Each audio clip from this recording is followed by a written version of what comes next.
Nous attendions ce rapport, même si nous avions déjà un grand nombre d'informations sur la situation du crédit municipal et des errements de ces dernières années, situation qui a été exposée à de nombreuses reprises ici et surtout dans la presse. Alors que nous dit ce rapport? Vous l'avez dit, nous connaissions déjà la stratégie folle de l'établissement de 2014 à 2019, le développement de produits à risque, prêts sur gage à haute valeur, prêts patrimonial, la tentative de développement de partenariats dans des paradis fiscaux comme le Luxembourg, la course folle vers la rentabilité et le développement du chiffre d'affaires, stratégie inconciliable avec la vocation sociale d'une caisse de crédit municipal.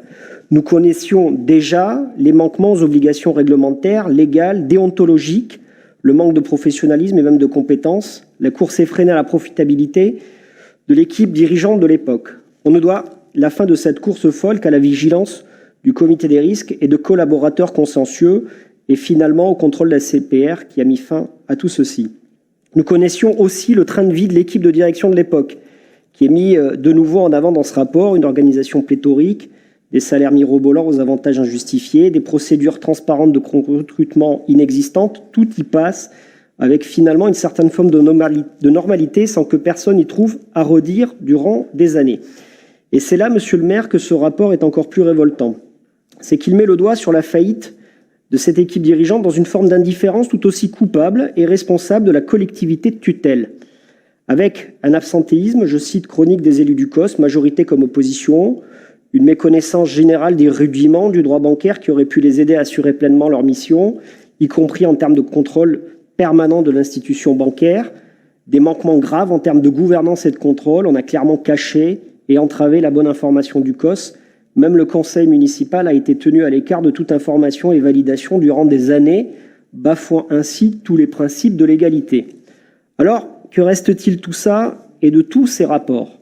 Des pertes, elles sont abyssales à l'échelle du crédit municipal. Elles exposent durablement la ville qui est l'actionnaire unique et elles grèvent durablement le CCAS de revenus. Des provisions sur risque, sur des prêts douteux octroyés, plusieurs dizaines de millions d'euros qui passeront sûrement en perte dans les mois et les années à venir. Des amendes infligées par les autorités de contrôle dont on peut estimer aujourd'hui qu'elles sont relativement clémentes au vu de la situation. Une liste de recommandations dont la plupart sont déjà en cours de mise en œuvre, et c'est tant mieux.